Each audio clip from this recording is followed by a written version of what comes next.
गोंदिया जिल्हा मध्यवर्ती बँकेची निवडणूक पार पडली असून यामध्ये भाजपा, शिवसेना, शिंदे गट, राष्ट्रवादी काँग्रेस, अजित पवार गटातर्फे सहकार पॅनल तयार करून निवडणूक लढवली होती, तर काँग्रेस आणि इतर पक्ष मिळून परिवर्तन पॅनल तयार करून निवडणूक लढले। ही निवडणूक दोनही पक्षांनी सहकारी क्षेत्रात अनेक मातब्बर नेते संचालक पदाच्या रिंगणात उभे असल्याने खासदार प्रफुल्ल पटेल, नाना पटोले, आमदार परिणय फुके यांची प्रतिष्ठा पणाला लागली होती।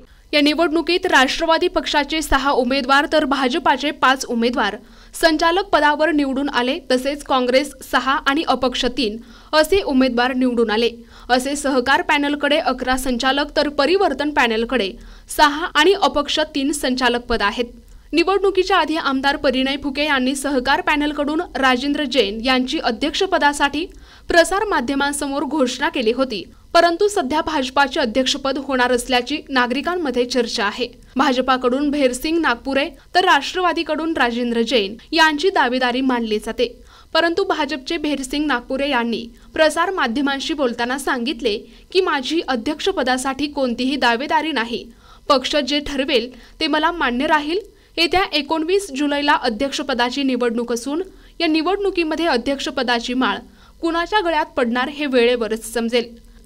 गोंदिया जिल्हा मध्यवर्ती सहकारी बँकेची निवडणूक आम्ही महायुतीचे भारतीय जनता पक्ष, राष्ट्रवादी आणि शिवसेना मिळून सहकार पॅनल तयार करून त्या पॅनलच्या नावाने निवडणूक लढलेलो आहोत आणि सहकार पॅनलला स्पष्ट बहुमत मिळालेली आहे आणि त्यामुळे माझं स्वतःचे या संदर्भात काही दावेदारी नाही।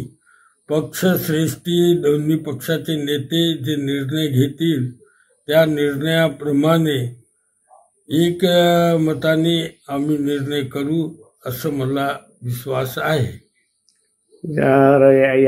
तुमच्या पक्षांनी तुम्हाला काही ह्या दिलेली आहे का आश्वासन वगैरे? पक्षाने मी कधी पक्षाचं आश्वासन वगैरेच्या याच्यात राहत नाही।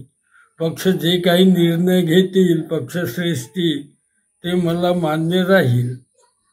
जे निवडून आलेले जे संचालक आहेत ते भारतीय जनता पक्ष आणि राष्ट्रवादी पक्षाचे निष्ठावंत कार्यकर्ते आहेत, त्यामुळे कुणीही कुठे जाऊन पक्ष पदासाठी किंवा काही याच्यासाठी करेल अशातला काही प्रश्नच निर्माण होत नाही।